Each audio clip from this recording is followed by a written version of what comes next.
Биология, она изучает, как вот эти чужеродные вещества трансформируются в организме. И оказалось, например, что вот самый опасный яд, мышьяк, да, мы считаем, что это самый страшный опасный яд. Сам мышьяк, он не ядовит. То есть кушайте его с ложками на здоровье. Вот, но наша биохимия его трансформирует таким образом, что он становится страшно ядовитым.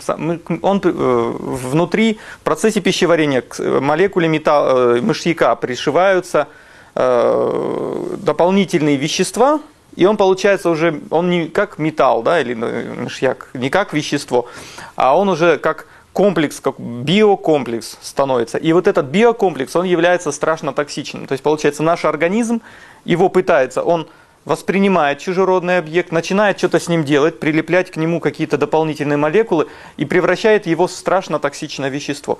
Вот поэтому, например, наука не всегда, то есть он может быть в природе он не токсичен, вот в креме не токсичен, но когда попадает в организм, попадает на кожу, соединяется с биологическими процессами, с ферментами, ферменты начинают делать ошибки, неправильно пришивают, отрезают какие-то куски от вот этой молекулы, которую создали в лаборатории, и она становится опасной для организма. Поэтому вот есть некоторый эффект непредсказуемости в вот этих экспериментах.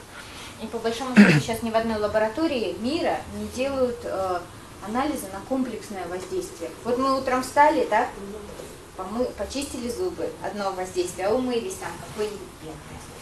Второе воздействие, да, там поели из какой-нибудь посуды, что-нибудь там такое, третье, ну и так далее, и так далее. Вышли на улицу, вдохнули воздух, пока дошли до работы, трам-пам-пам, да, одели одежду какую-то.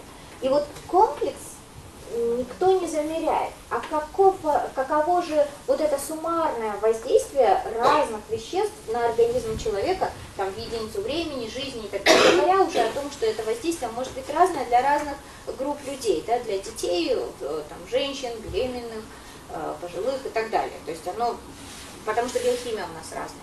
Вот. Ну и вот, и поэтому вот, как бы, наверное, нужно где-то начинать дифференцировать. Вот про памперсы вы говорили. Да. Делали мы анализы памперсов тоже, покупали, делали. Там какая ситуация, что они ищут в них формальдегид. Они, это лаборатория Санкт-Петербурга, да? Они ищут формальдегид, и бывает так, что находят. Вот в той партии, упаковке, да? в той партии, которую мы проверяли, они не нашли формальдегида. Но там есть такая специфика, что формальдегид – это вещество, которое очень быстро выветривается, да, улетучивается. Представлюсь, Илья Домашов, экологическое движение «Биом». Все знают меня, я надеюсь.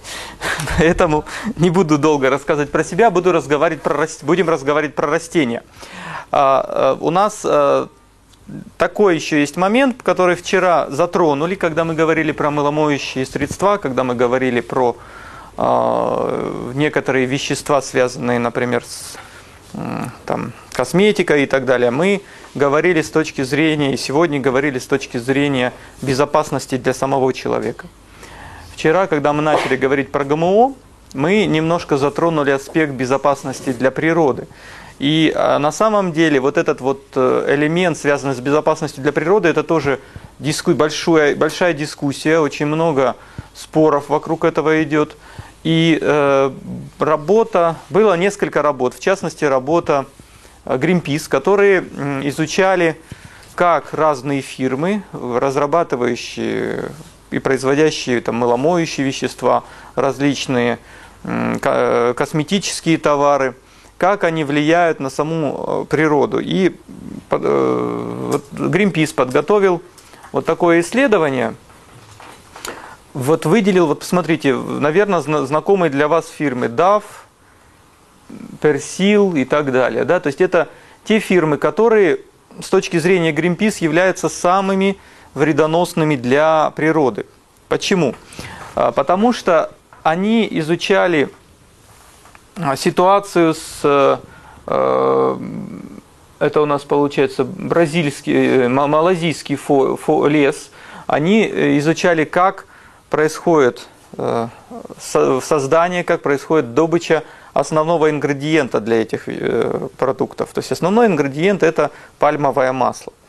Оказалось, что, к сожалению, вот выращивание пальмы для масла, да, является очень экстенсивным, очень опасным для природы явлением, потому что, в принципе, есть механизм, когда выращивают, как пальмовые плантации, как просто лес, но вот эти фирмы, они поддерживают очень интенсивное и разрушающее воздействие на природу. Например, вот здесь вы видите, да, что с 1950 года до 2010 год это является динамикой плюс прогноз, как сокращаются леса, лиственные, дождевые лиственные леса в Малайзии.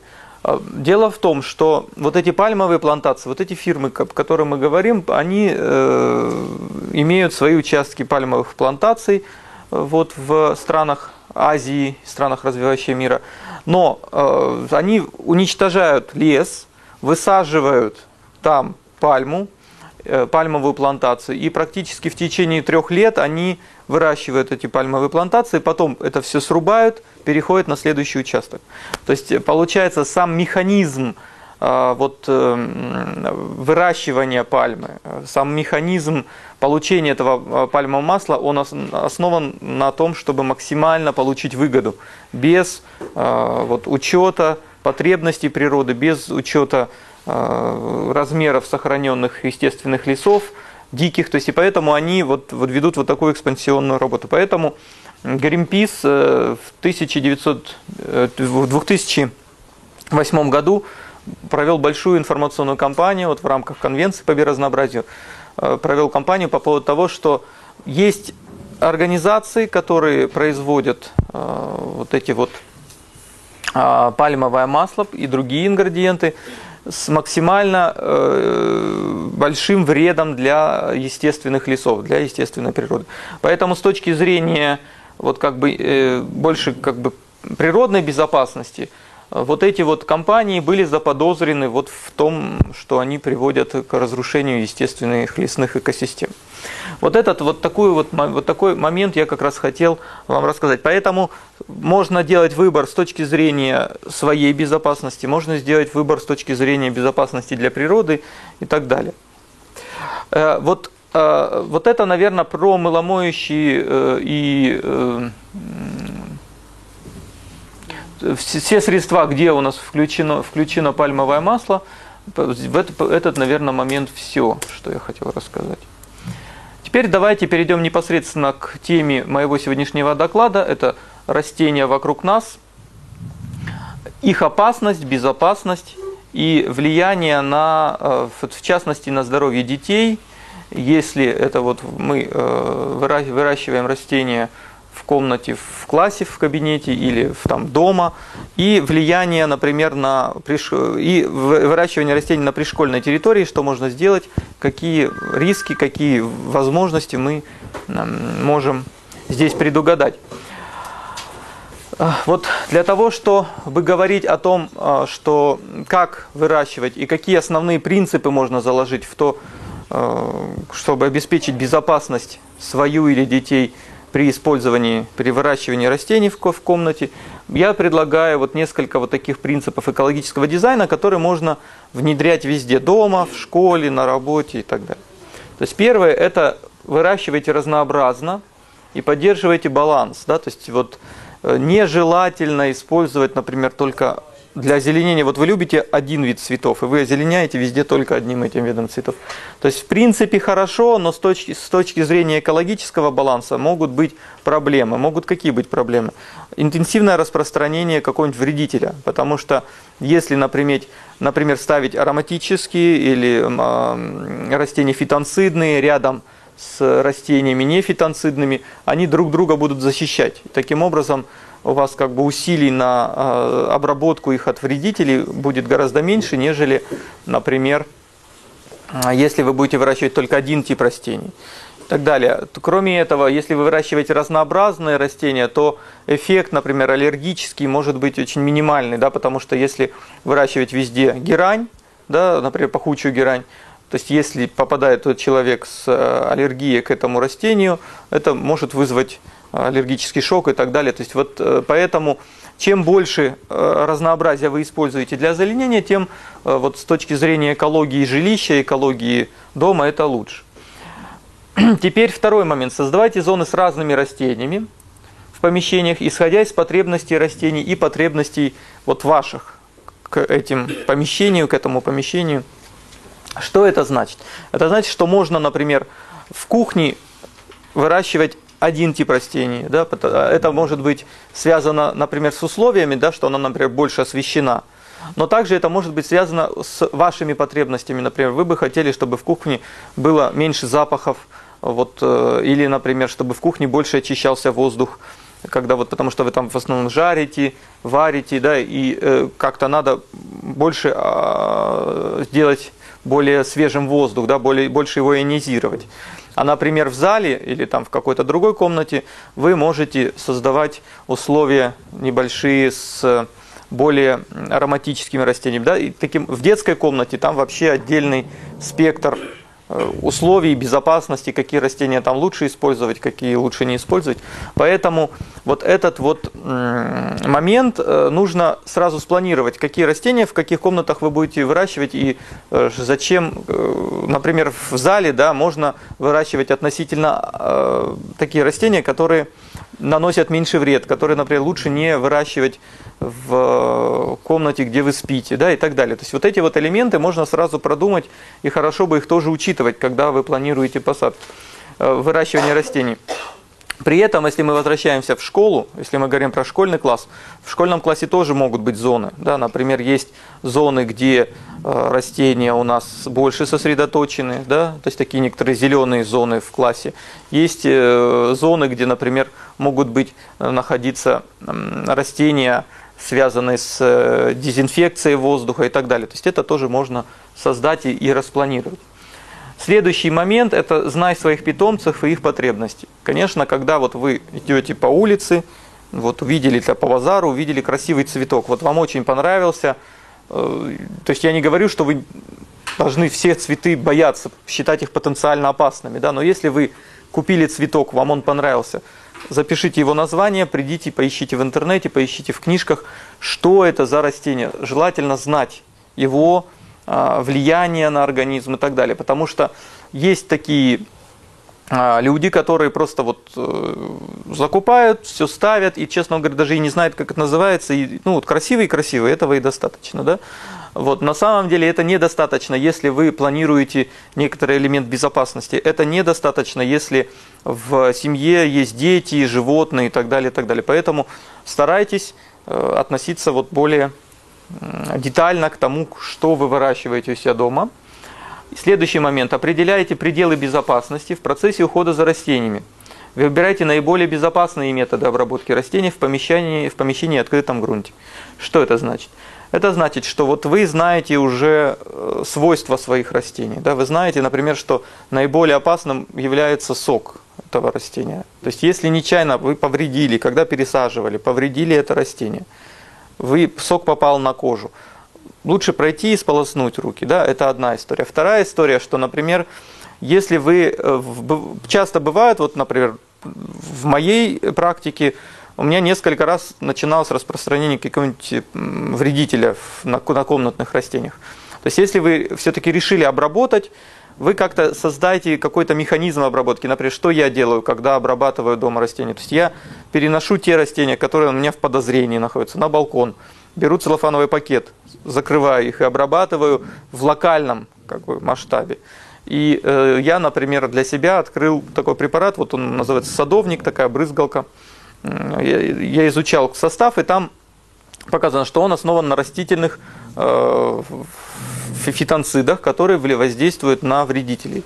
Вот, там выращивал, кипятил ноготки, опрыскивал и так далее. То есть разные способы некоторого природного обезопасивания. Никогда не используйте или старайтесь не использовать те вещества химические для обработки вредителей, которые используются на улице для обработки комнатных растений. Да, потому что это может быть опасным.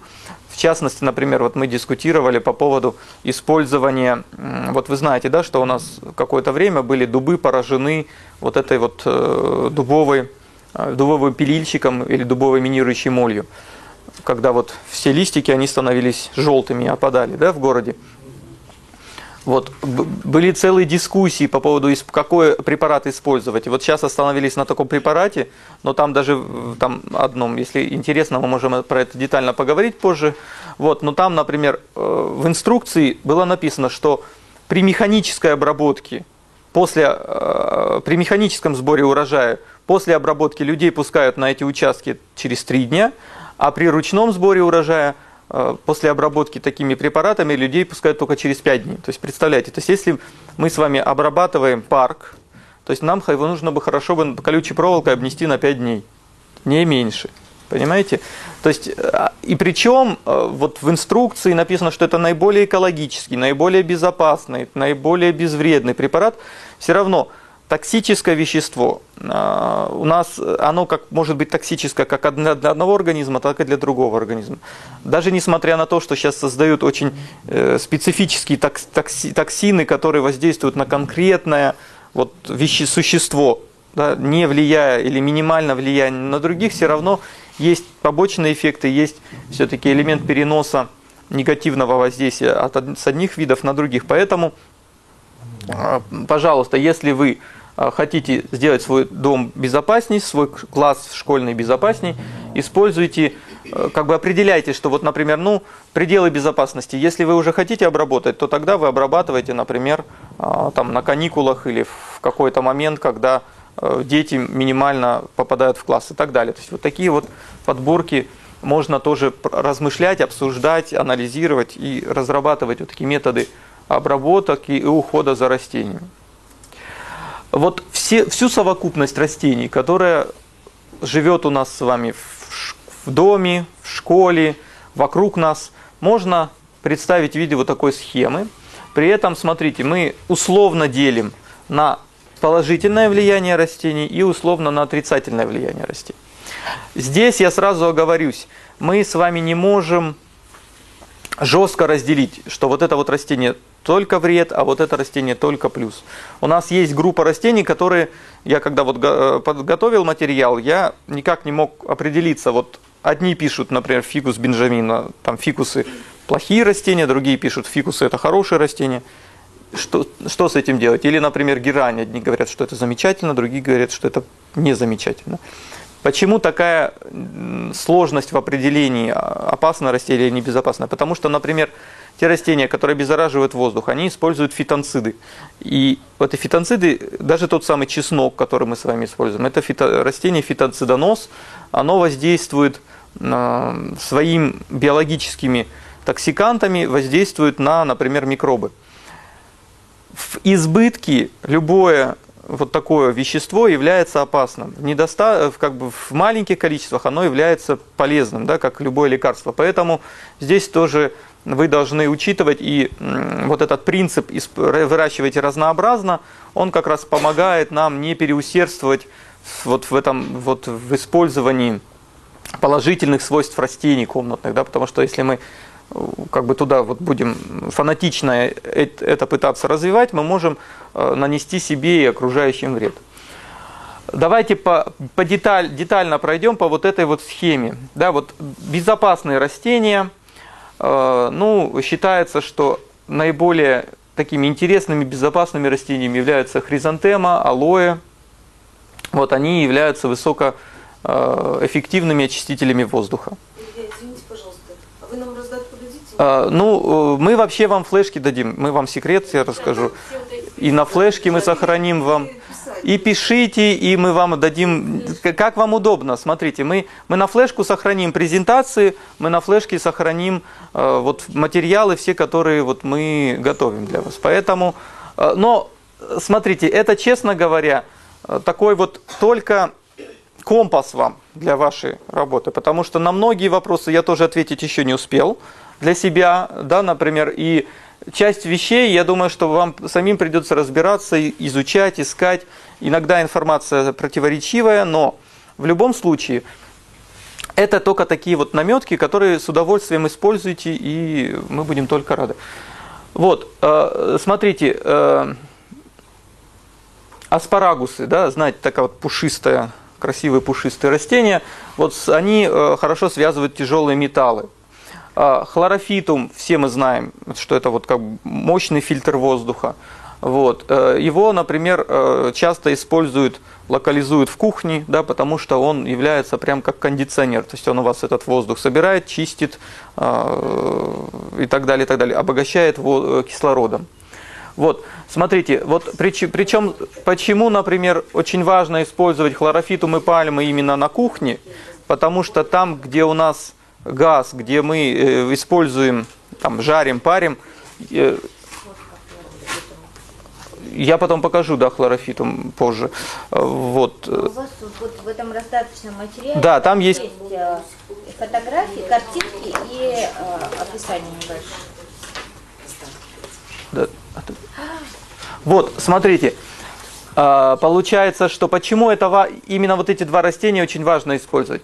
Потому что вот они защищают еще от угарного газа. То есть мы знаем, что это такой опасный враг, который без запаха, без вкуса может быть вызван при недостатке воздуха, при сжигании какого-то там вещества, да, топлива. Вот. В мелких количествах он там попадает там, на кухню и так далее. И для того, чтобы его потихоньку очищать, вот эти растения, они эффективно с ним борются. Хлорофитум, например. Следующая группа растений, положительно влияющих на нас, это те растения, которые содержат вещества, называющиеся фитонцидами. То есть вот про чеснок мы начали говорить, чеснок, лук и другие растения, мы все знаем, что их можно использовать для того, чтобы бороться с болезнетворными организмами. На самом деле существуют целые большие научные направления, где, например, изучали, как разные фитонциды влияют на разные болезнетворные организмы. То есть выращивали в чашках Петри, помещали туда вещества, и оказалось, что многие фитонциды, они достаточно мощно воздействуют на вот этих паразитов и вот этих вот всех болезнетворных организмов. Например, поэтому вот фитонциды еловых, фитонциды сосны, фитонциды ореха грецкого, поэтому они как бы часто используются даже для курортных всяких заведений. Да? Но это вы знаете, я думаю, что мы туда прям долго ходить не будем. Теперь возвращаемся в комнату. Смотрите, в комнате выращивать можно эвкалипт, мирт, инжир. Они помогают бороться с насекомыми, помогают бороться с микробами, позволяют вам немножко облегчить вашу жизнь. Вот, фикусы, посмотрите, филодендрон, алоэ, опять же, они позволяют бороться с токсинами. Вот плющ, да, вот иногда используют его для этого. Эвкалипты, они тоже выделяют такой запах. Некоторые фитонциды. Вот фитонциды — это первое ощущение. Вот как можно определить фитонциды, например, без какой-то аппаратуры, да? То есть запахоносные растения, вот, имеющие эфирные масла, чаще всего имеют сильное фитонцидное действие, да, и поэтому, например, мы с вами знаем, что если вот вы попадаете в еловый лес, да, то есть прям вы чувствуете вот этот запах там ели, сосны, то есть это вот как раз запах вот этих фитонцидов. Далее. Часто используют, например, растения, подбирают под конкретно потребности людей. И вот если существует, например, заболевание верхних дыхательных людей, да, кто-то страдает вот этими вот проблемами, можно использовать в помещении лимон, бегонию, пеларгонию, олеандр, примулу весеннюю, фикус упругий, герань.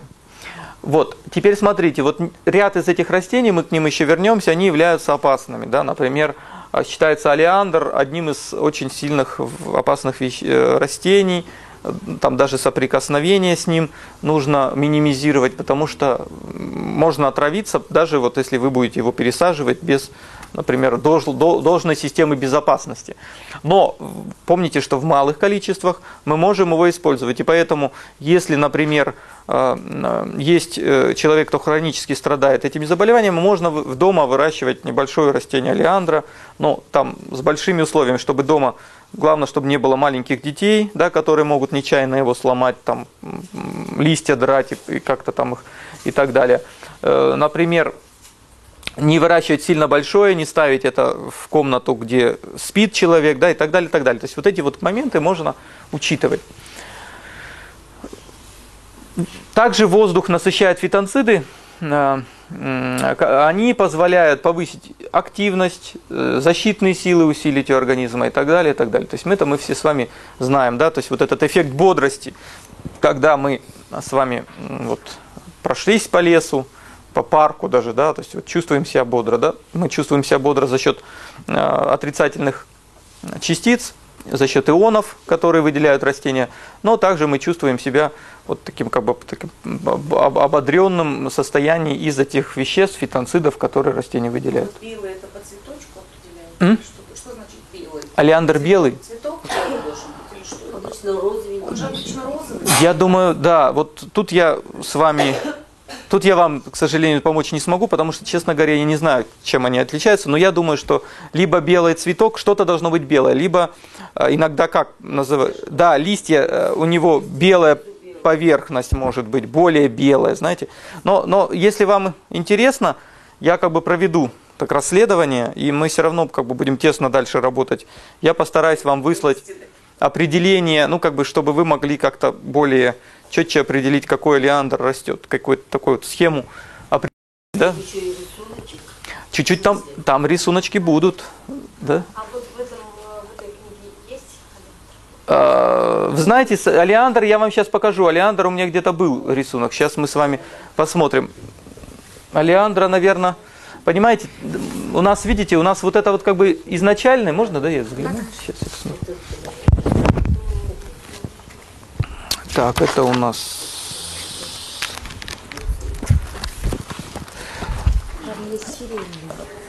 Да, вот он сиреневый. Олеандр белый, к сожалению, наверное, вот так вот его сильно не определишь быстро.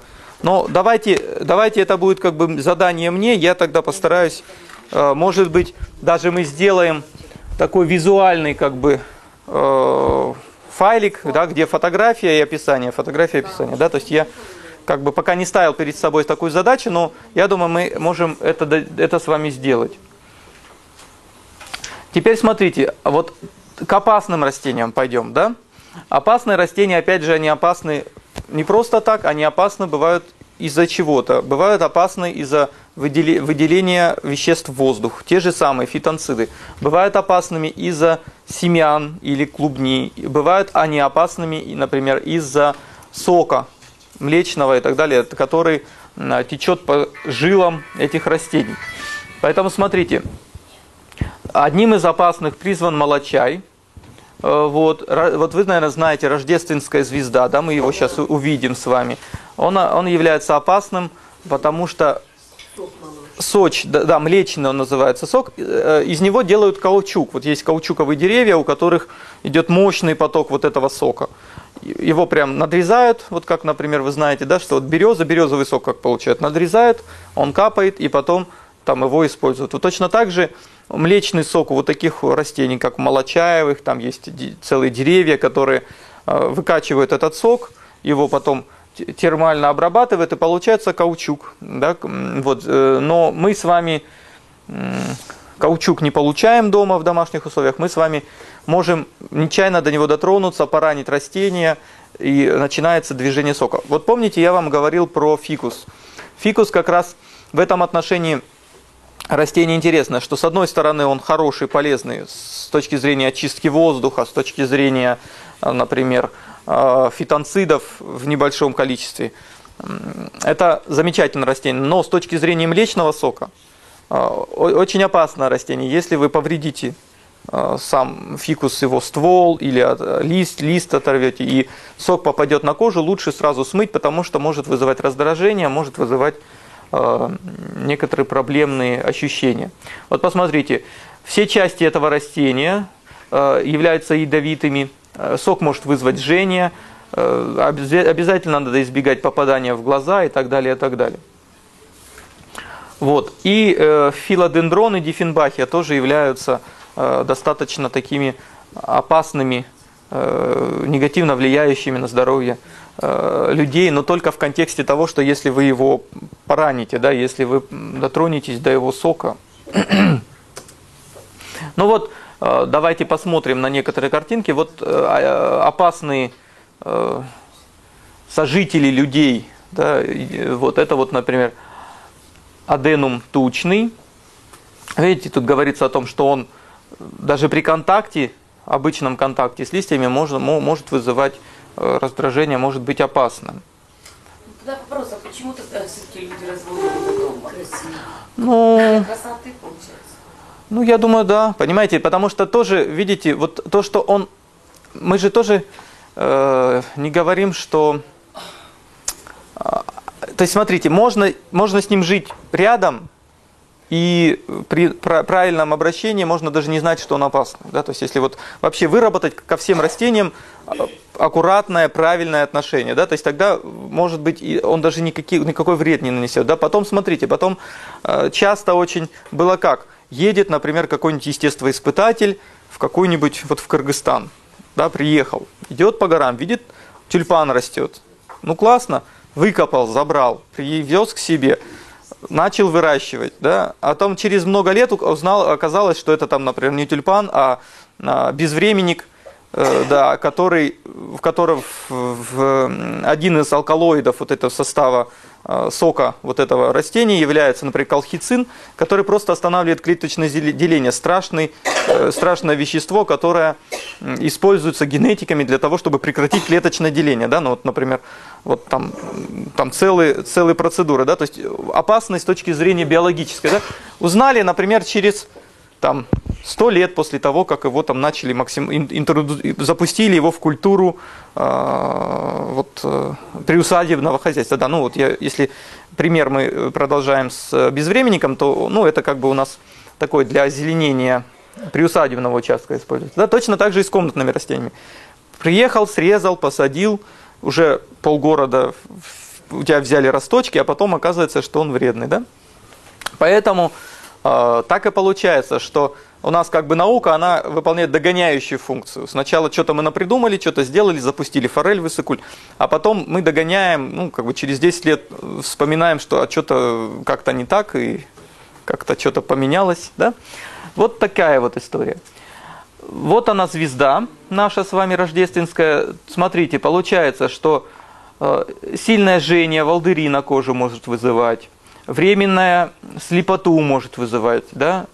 Может отравление при контакте. Поэтому, конечно, если вы планируете участки, да, где есть маленькие дети, да, особенно если они сами бегают, ну, без внимания, там, сами собой занимаются, да, где есть маленькие... Давно хотела, теперь уже не.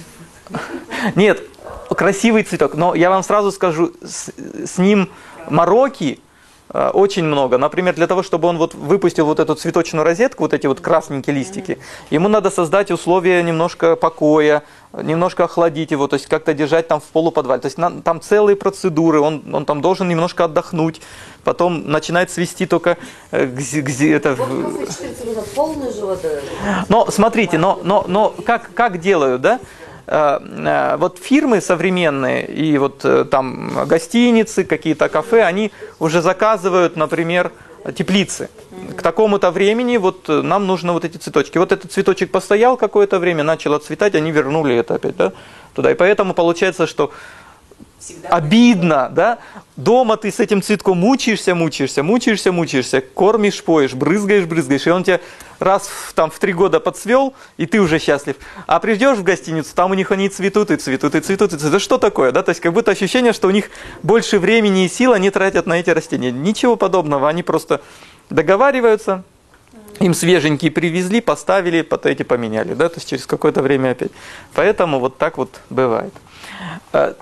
Да, вернусь к тому, что если вы все-таки планируете класс, кабинет или дом, где маленькие дети есть, уберите его. да, то есть поставьте повыше, например, да, если он вам дорог, вот как друг, да, как, я не знаю, родственник уже, да, какой-то, то есть потому что мы все равно к животным и к растениям часто относимся с таким вот почтением и так далее, да, и поэтому если это для вас дорогое растение, то вы можете его немножко как бы создать ему специальное место, к которому дотянуться, например, дети не могут. Вот, потом смотрите, давайте здесь сразу тоже скажу, что вот красные ягоды, красные растения и так далее, если это все есть на подоконниках у вас, есть маленький ребенок, он будет тянуться, ему красно, интересно, он будет все пытаться пробовать. Поэтому, например, считается, что даже где маленькие дети есть, желательно даже не выращивать вот этот вот горький перчик, да, знаете же, маленький перчик, его часто выращивают, но просто чисто из того, что ребенок может его сорвать, красненький, и, конечно, подтянуть в рот, да, то есть вот просто такая вот безопасность.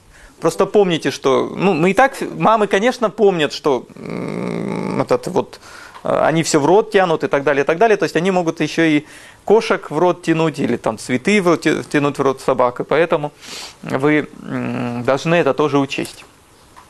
Кливия, то есть его красивый, да, вот понимаете, чем красивей, тем они как бы, нет такой закономерности, что чем красивее, тем у него больше всякого яда, да, в крови. В этом есть. Животные же тоже, чем цветнее, тем опаснее. Да, но правильно, да, вот вы правильно подмечаете логику, потому что все-таки есть два типа, у животных, у растений есть два типа сигнализации об опасности, или как системы защиты. Одна система защиты, они притворяются чем-то, вот как бы сливаются с фоном, да, это вот там палочники, или там есть растения, которые вот они незаметны, и как бы их не видно. А есть такие, которые показывают свою агрессивность, что вот я яркий, я агрессивный. Например, божья коровка, да, она красненькая точечка, да, то есть, птица один раз съест, второй раз съест, на третий раз скажет, нет, я такое есть не буду. Или оса, да, желтая. То есть вот эти же яркие цвета, узнаваемые, они как раз говорят о том, что не ешьте меня, я ядовит, я невкусный и так далее. И вот... И вас убили. Вот уже луковицу с цветком дарят, да, то есть он красиво, в горшочке, вот... Они еще белорозовые, да? Один раз. Да, у них целое, да. Вот такой, слишком. Да. Белорусовый. Ну, главное, не ешьте вы его. И от детей подальше. Да. Да, и самое главное, конечно, вот почему мы сейчас вот такой экскурс проводим, потому что все-таки это относится к одному из пунктов нашего принципа фитодизайна, экологического фитодизайна, что знай своих питомцев. То есть вот вы его увидели, знаете, что у вас такой питомец, знаете, что, что от него ждать, и он знает, что от вас ждать, что вы его должны поливать, за ним заботиться и так далее. Вот, следующее, потенциально опасные, да, то есть кто такие потенциально опасные растения? То есть с этими мы говорим, трогаешь его, щупаешь, он уже опасный, а есть такие, которые, в принципе, они сейчас опасны, завтра безопасны, или наоборот, сейчас безопасны, а как он зацвел, как как начали семена пошли, так, считай, его убирай подальше, чтобы никто эти семена не съел, да, вот посмотрите, цикас, сам по себе прекрасное растение, но в принципе, это, знаете, он чем-то виноградик напоминает, цикас. Вот. Но он опасен, у него семена. Если дали семена, они ядовитые очень, да, то есть он концентрирует весь яд свой в семенах, да, то есть чтобы как бы они выжили. Понимаете?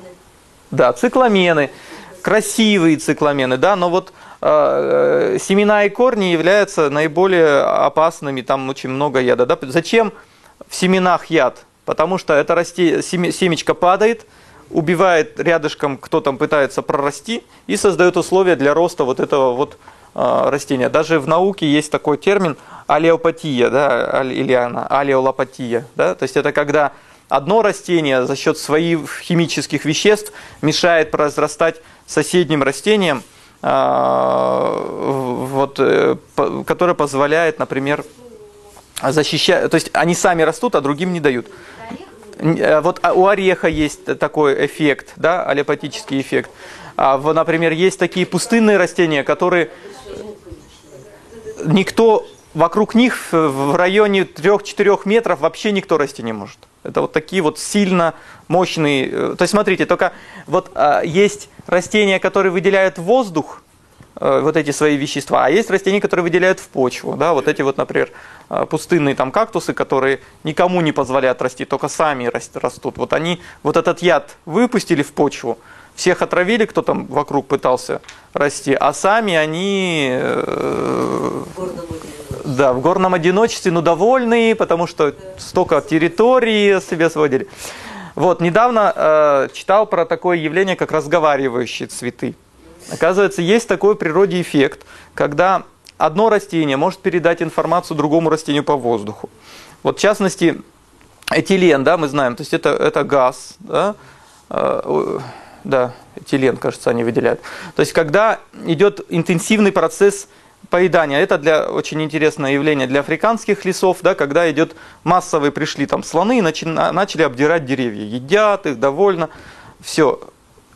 Те деревья, которых мучают, листья у которых погибают, да, которые обдирают, они начинают в воздух выделять вещества, которые ветром переносятся, разносятся по всему лесу, и растения начинают потихоньку в листьях накапливать негативные, горькие там вещества, как бы такие, как это называется, отталкивающие от того, чтобы их ели. И через какой-то момент эти животные говорят, а что-то как-то уже невкусно, тут горьковато, пошлите в другой лес. И вот, пожалуйста, вот, например, принцип языка растений, да? Вот, но вернемся к нашим потенциально опасным: луковицы, семена, послены, да? Вот, в принципе, тоже, понимаете, вот, я помню свое детство, мы там вот весь этот послен, который рос на этих ворыках и так далее, мы его ели, объедали и даже не думали. А знаете, такие вот, такие маленькие ягодки черненькие, они такие, да, то есть там есть что-то кисленькое и горьковатенькое такое, да? Вот, но оказывается, послены, они тоже накапливают вещества, да, то есть там главное горстями не есть эти послены. Вот, например, тоже мы несколько раз покупали комнатные растения, ягоды, говорят, ну, есть можно или нельзя? Ну, вот ягоды дают, вот у комнатные растения с красивыми ягодами очень много посленовых, да? Их желательно не есть, потому что послен, он накапливает вещества, ароматические масла и фитонциды накапливают в своих ягодах. Илья, да. Вот декоративный перец можно вообще в пищу употреблять? Можно. И с удовольствием, прям в прикуску. Нет. Ну, если мы с вами думаем про один и тот же декоративный перец. Ну, вот эти вот. Да, желтенькие бывают, да, бывают красненькие. Да. В принципе, без проблем, да. Вот. Единственное, что вот тут только мы говорим, что для малышей, да, чтобы они это все не потянули в рот. Далее. Вот мы с вами, это было такое введение про комнатные растения. Теперь давайте пойдем немножко на улицу и поговорим о том, что вот можно сделать с точки зрения озеленения, с точки зрения вот как бы друзей наших растительных, младших. Как их можно выращивать на участке вокруг школы или вокруг дома, и что они нам могут сказать, чем они нам могут помочь. Вот обычная береза повислая, да, которая часто встречается у нас в городах, там, в огородах. Она очень интересная, может нам очень много интересного рассказать. На момент, когда формируются листья, вот есть такое в природе понятие билатеральности. Это значит, две стороны одинаковые. Вот человек, например, он билатеральный, потому что мы с вами, если проведем одну линию, то у нас получится две одинаковые половинки. Вот, лист березы, он билатеральный, то есть его, если вот так сложить, то можно одинаковые половинки получить, да? Вот этот эффект билатеральности, он помогает ученым определить степень загрязнения воздуха, например, на этой территории. Если в процессе развития билатеральность немножко сместилась, да, то есть бывает так, что вот эта сторона так растет, а вот это вот так растет, да? Чем больше происходит смещение, тем это показатель того, что хуже окружающая среда, где растет эта береза. Ученые разработали 5 параметров, по которым можно вот этот листик померить, посчитать. Есть целые методики, есть целые шкалы, которые позволяют сказать, вот здесь территория загазована больше, а вот здесь загазована меньше. Если, например, посадить вот такие деревья около школы, сделать какой-нибудь один из уроков там, биологии или там, географии, экологии, связанный с оценкой состояния воздуха около школы, и в течение там, нескольких лет проводить вот это вот такое исследование, то можно проследить, например, динамику, улучшается состояние воздуха или ухудшается состояние. Поэтому вот можно специально, когда вы озеленяете территорию школы, можно посадить березу, да, чисто для вот такого исследования. Лишайники, многие хвойные растения могут позволять оценивать состояние воздуха. Например, есть методики по проращиванию семян, когда берутся чашки Петри, капается туда вода, ставится в разных условиях с разным воздухом, и по интенсивности, по возможности роста вот этих вот растений можно сказать, что вот это состояние более опасное, вот это менее опасное. Но все эти методики, да, вот то, что вчера вам рассказывали и так далее, они методики направлены на изучение токсичности, да, токсичных свойств среды, воздушной ли среды, водной ли среды, да, и так далее. Поэтому вы можете думать хотя бы о том или пытаться использовать методики для изучения токсичности среды своего дома, токсичности среды класса и так далее, и так далее.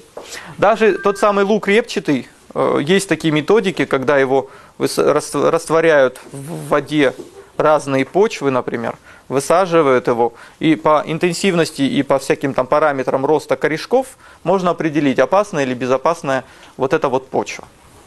Ученые изучали, там один из, это, кажется, американец, он изучал традисканции разные, у него там целая была большая коллекция, и он открыл очень интересный эффект, что одна из традисканций, она имеет почему-то два типа цветочков. Иногда они синенькие, а иногда они розовенькие. И вот начал он копаться, в чем же там разница. Оказалось, что эта традисканция, у нее как бы вот на листиках и на цветочках есть волоски маленькие, которые в зависимости от опасности воздуха, да, в зависимости от токсинов, которые находятся в воздухе, изменяет цвет цветка.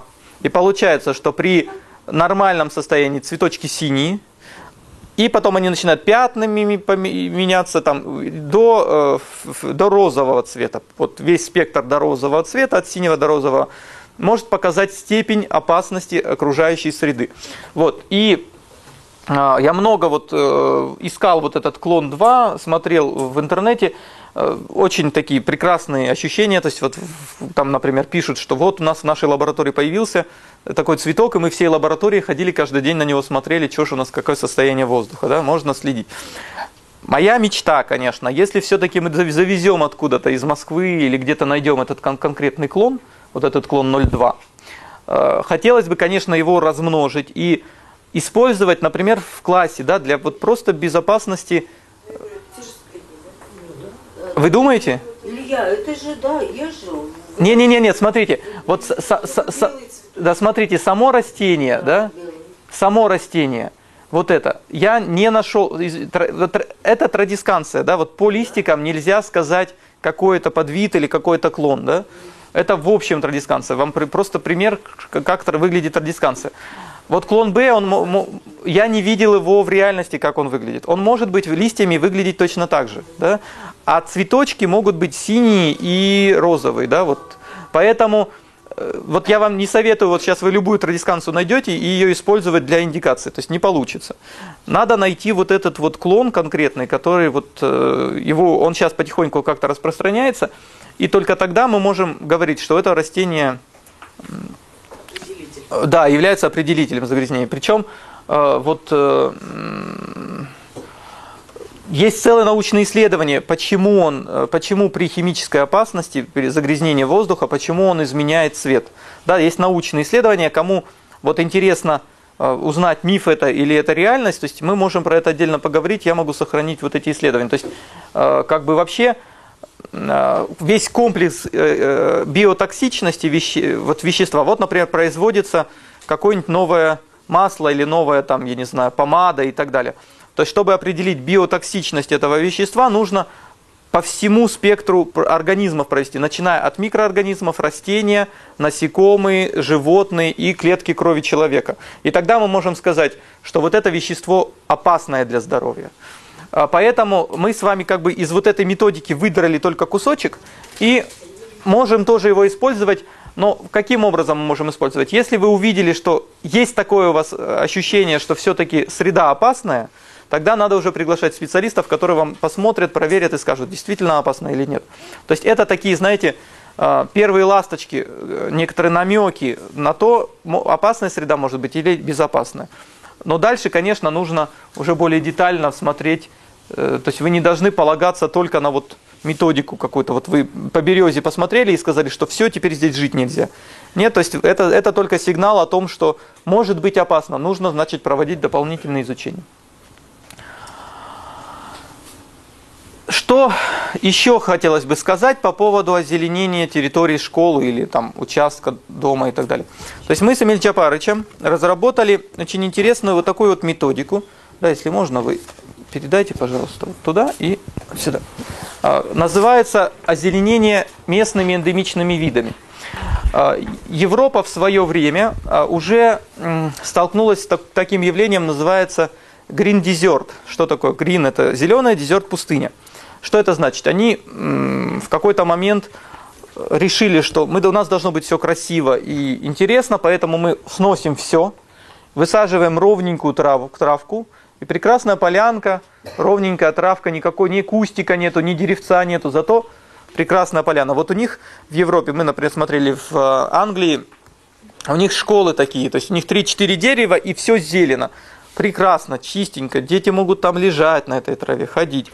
Но в какой-то момент они поняли, что это вот такая однородная структура, она, во-первых, даже с психологической точки зрения, она как бы ухудшает вот эффект вот это влияния окружающей среды, но она еще и с точки зрения биологической, то есть это практически уничтожаются все виды, остается только один вид, который может точно так же, если туда только попадет какая-нибудь инфекция или какой-нибудь паразит туда попадает, вредитель, он может массово распространиться по всей территории. То есть обслуживание вот таких вот участков, когда монотонно все красиво, она обходится вот гораздо выше, например, чем комплексные посадки, потому что в комплексных посадках многие растения сами себя защищают.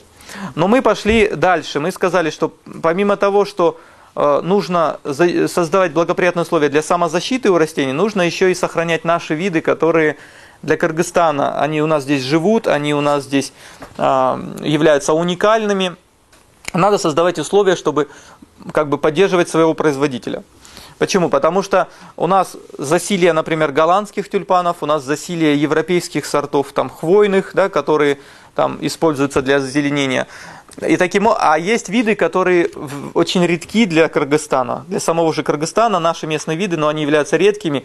И почему бы нам не поддержать? Но к тому же они являются еще и красивыми для того, чтобы использовать их в озеленении. И почему бы нам не поддержать эти виды, которые вырастить, посадить у себя на участке, и таким образом мы сделаем вклад, и у нас будет красиво, и сделаем вклад в природу, мы сохраним вот этот вот редкий вид. И таким образом мы поговорили с нашими специалистами по растениям, с Академией наук, и вот сделали спектр растений, которые являются для нас уникальными, для нас они являются важными, и которые можно использовать в озеленении того же самого города, того же самого участка, той же самой школы. То есть посмотрите, то есть вот эти все растения, они как раз позволяют и биоразнообразие сохранять, и позволяют сделать наш участок с вами более красивый и интересный. А где же петунии, которыми заполнили весь Бишкек? Петунии там и остались, потому что с петуниями же очень интересная история у нас в Бишкеке, потому что петунии привезли у нас то ли из Праги, то ли привезли из Европы, из холодной Европы. Они там растут хорошо, вот в этих подвесных горшках, потому что там дождь постоянно, температуры не поднимаются выше там, 25 градусов, это для них уже экстренные, да? Естественный полив. Нет, даже если они и сами поливают, да, но просто там влажность, и оно не высыхает. То есть получается такая ситуация, что сами растения, вот эти петунии, они очень хорошо адаптированы для европейского вот этого климата. Да? У нас, когда их здесь завезли, вот, у нас получается, оно первое время они в стрессе пытаются прорасти в жаре, а потом они в стрессе цветут еле-еле. Да? И получается, что вот этого вот благородства, когда вот оно все свисает, обрастает, так не видно даже горшка, у нас мы добиться такого эффекта не можем. Так ведь цвет теряется. Я вот обращала внимание, когда висячие, да, вот эти горшки. Мне очень это нравится. Но цвет совершенно другой.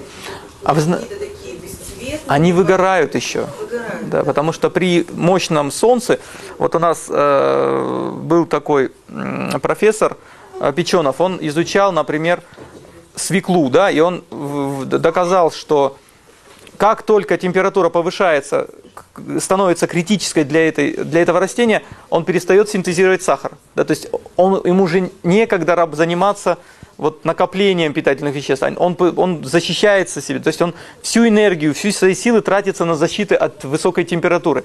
Точно так же и петунии, точно так же практически все растения, если они находятся в стрессовой ситуации, если они здесь не росли никогда, а мы их из Европы завезли и здесь выращиваем, они находятся в стрессовой ситуации, им некогда разрастаться, красиво цвести, они пытаются укорениться, они пытаются вот как бы хоть как-то выжить, понимаете? И поэтому, конечно, мы не получаем такого прекрасного эффекта. Но такой эффект можно получить с теми нашими растениями, которые засухоустойчивы, которые у нас здесь, например, растут и как бы адаптированы к вот этим высоким температурам и могут нормально их пережидать, да, то есть вот высокие температуры. Книжки-то ваши пахнут. Ну, пахнут, ну все сделаешь, мы ж не можем, как говорится, типографии перестроить. К теме, правильно. Вот. И еще очень важный момент. Посмотрите, что для того, чтобы чувствовали себя ваши питомцы снаружи дома, чувствовали себя хорошо, нужно создать им тоже благоприятные условия. Как они создаются? Они создаются за счет привлечения, например, птиц, привлечение насекомых на ваш участок, потому что у вредителей есть свои проблемы, да, а проблемы эти называются фитофаги, это энтомофаги, извините, это растения, это животные, насекомые, которые питаются этими же вредителями. Да?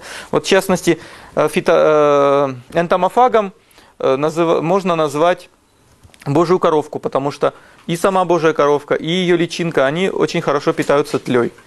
Поэтому вот у вас есть где-нибудь тля, вот пучок тли, вот шли, увидели Божью коровку, ну посадите ее на тлю, потому что в принципе таким образом вы своему растению, там какому-нибудь огурцу поможете лучше справляться с вот этими вредителями. Но, конечно, если вы ядохимикатом потом обработали, то и тля сдохнет, и Божья коровка. Да, то есть в этом отношении тут надо определиться.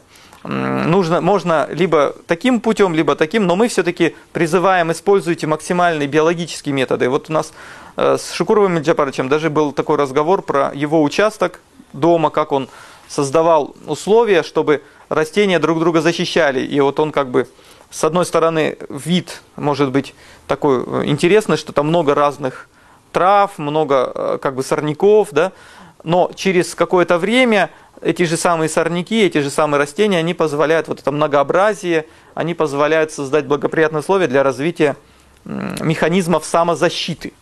И получается, вот этот участок озелененный, он может сам себя защищать. Для этого вот привлекаются и насекомые. Вот это, видите, очень интересный вот такой домик. Называется домик для пчел. Да? Что это значит? Многие пчелы, есть пчелы-опылители, они летают и опыляют цветы и создают возможность им дальше развиваться. А есть вот такие осы, да, и другие пчелиные, которые питаются тоже вредителями. То есть они охотятся на личинок, они ими питаются, вот, и так далее, и так далее. Поэтому, в принципе, вот такие условия, такие места, где они могут обитать, позволят защитить ваш участок от вредителей.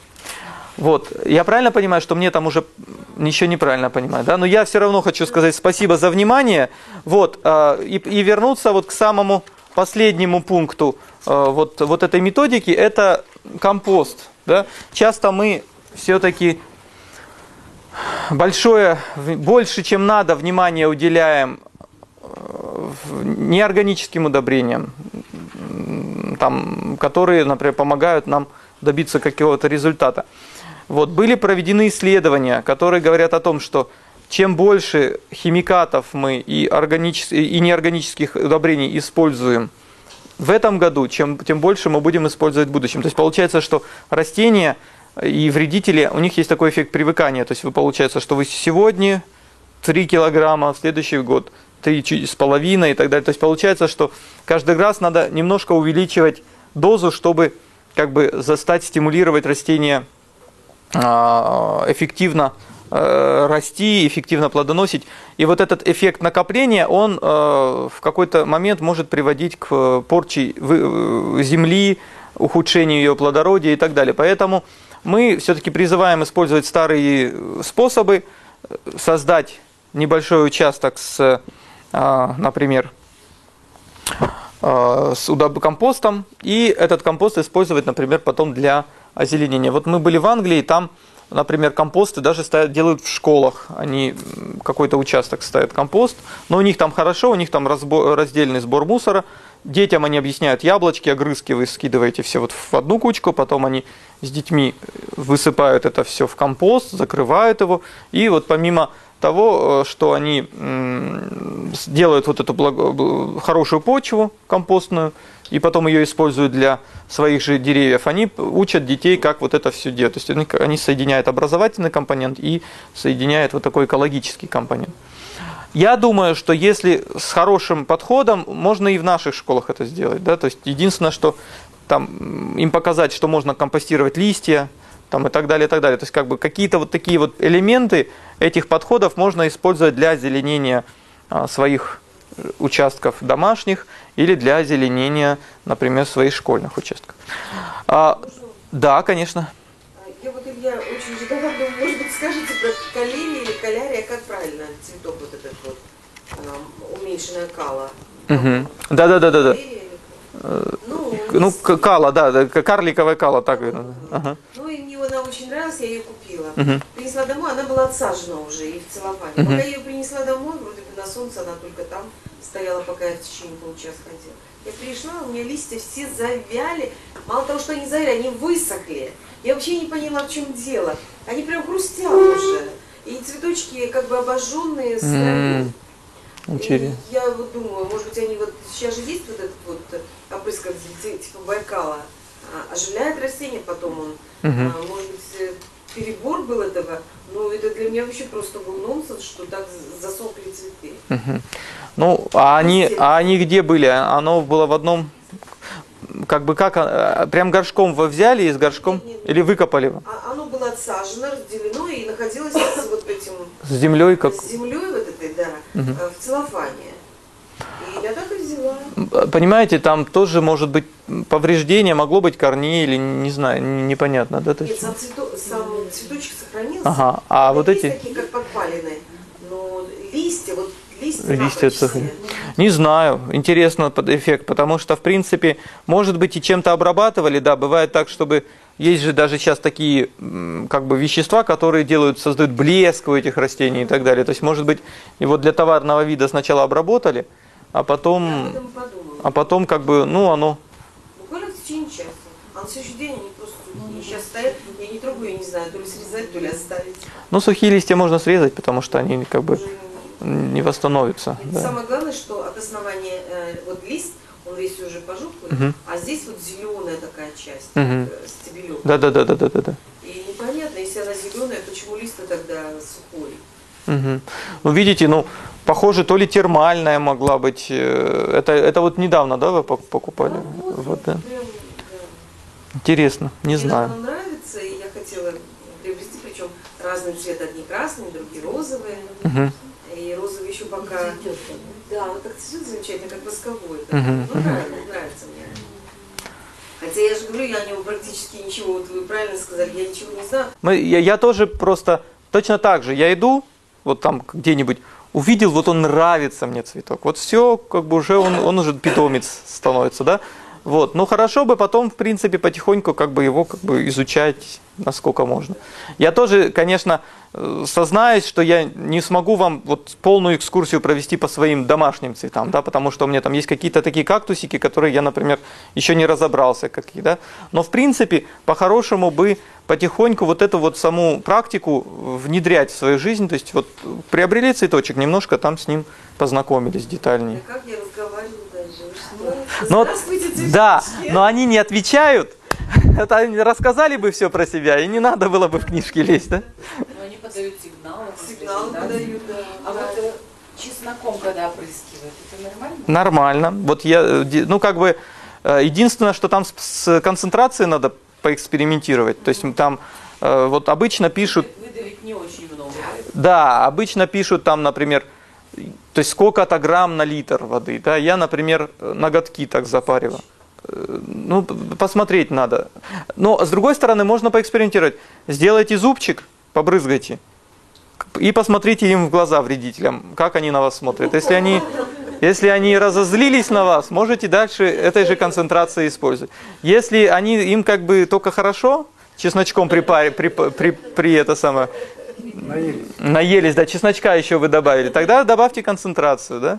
Вот. И я, например, как делаю с домашними цветами? Вот я беру его, пакетом накрываю, вот, делаю вот этот раствор, там, или настойку, или вот... Версия для руки? Нет, просто убрали. Побрызгали внутрь пакета, закрыли, завязали. Все. Единственное, конечно, только не ставьте его на солнце, потому что вот этот вот эффект того, что там, он сгорит просто, там, потому что эффект того, что он находится в парнике, еще там капли, они создают вот функцию, как вот этих линз, то есть они просто прожигают. Поэтому, кстати, считается, когда вы брызгаете цветочки, если у вас есть влаголюбивые, то не брызгайте их вот с утра, когда солнышко, если на них прямое солнце попадает, либо после обеда, когда солнце сходит, да, вот, либо очень с утра пораньше, либо их поставить... Как полив. Да, потому что, смотрите, вот эта капля, которая на листе, она выполняет функцию линзы.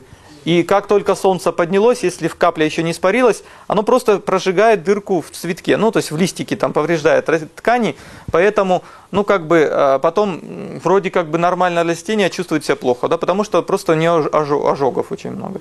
Илья, вот еще один вопрос про кактус. Да.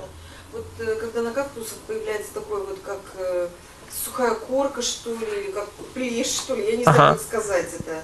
У меня кактусы, и они вот, причем не у меня только, я у многих. Это заболевание? Я слышал, что есть такие гнили, да, то есть, но они, вот есть кактусовые гнили, они не, как бы не мягкая ткань становится, а она, наоборот, коркой покрывается, да, то как бы... Причем цвет отличается от кактуса, она такая коричневая. Но единственное, что там, он плотно или не плотно, вот цвет коричневатый, да, то есть... Ну вот смотрите, тут вот я... Да, я засыхает, правильно. А он как бы скукоживается. Нормально, да, то есть он не изменяется. Потому что, смотрите, сам кактус, он выделяет еще восковые вещества. Да, то есть вот эти вот суккуленты, это те, кто живет в жаре, да, при высокой температуре, они очень много выделяют восковых веществ. Поэтому тут я не хочу вас как бы сейчас вводить в заблуждение, там надо посмотреть, потому что это бывает как бы эффект и как заболевание, да, вот у кактусов есть, когда там он с одной стороны нормальный, с другой стороны у него такое как бы коричневатое или какое-то пятно, да, то есть пятнистость такая появляется. Это вот могут быть вирусные заболевания. А бывает, когда он просто равномерно сверху покрывается вот какой-то вот коричневатой такой вот покрытием, то есть это может быть просто восковое покрытие, просто он начинает почему-то синтезировать больше воска. Но это и надо посмотреть, или фотографию посмотреть, что это. От перелива у него просто чаще всего гниют корни, и он гибнет. Это он по-другому реагирует на перелив. Илья, вот да. Насчет калы говорил. Да. Кстати, калы собирать на кончике листочка всегда по утрам капли. Да. Это ну, нормально. А? Это не ядовито? Нет, не знаю. Давайте так. Я сейчас вам... Знаете, на мышке. Раз мышка пробежит, да, сколько-то, потом можно на лягушки, и потом можно... Я не думаю, что это ядовито. Это просто, видите, это просто роса, она собирается за ночь. У многих растений ночью лист, он немножко прохладнее, чем окружающая среда, поэтому на ней концентрируется влага, и утром поэтому мы видим эффект росы. Оно может собираться и вот эту капельку формировать. Вот, вы знаете, многие из анпошной среды знают Сону Ингачи, она занимается, ну, у нее дар такой, лечением, и она рассказывала, когда она в себе накапливает от больных людей негатив, она очищает, я не знаю, как она происходит, это очищение, она очищается, играет на фомузе, очищается, закрывается в комнате, и у нее вот эти комнатные растения, она рассказывала, вот после часа, там, 2 часов медиации, когда она сама очищается, вот эти растения буквально вянут, они сникают, вянут, и потом ее Кирилл, там, дочь, долго-долго снова Восстанавливает, да? Ну, да, я с вами согласен, знаете, это очень много вещей, которые еще непонятны, которые на грани науки и других, потому что, например, я в свое время, вот меня очень поразила книжка была «Разговаривать с деревьями», что ли, вот это прям какой-то класс был, 9-й, что ли, и тогда я прочитал, что бывают деревья положительное биополем, отрицательным биополем, и вот когда идешь, вот причем орех, и вот я уже не помню, кажется, тополь, он имеет отрицательное биополе, и поэтому даже там в этой книжке писалось, что если дерево, орех растет там около окна, выходит в спальне, то человек может чувствовать, ну, как бы хуже там спать и так далее.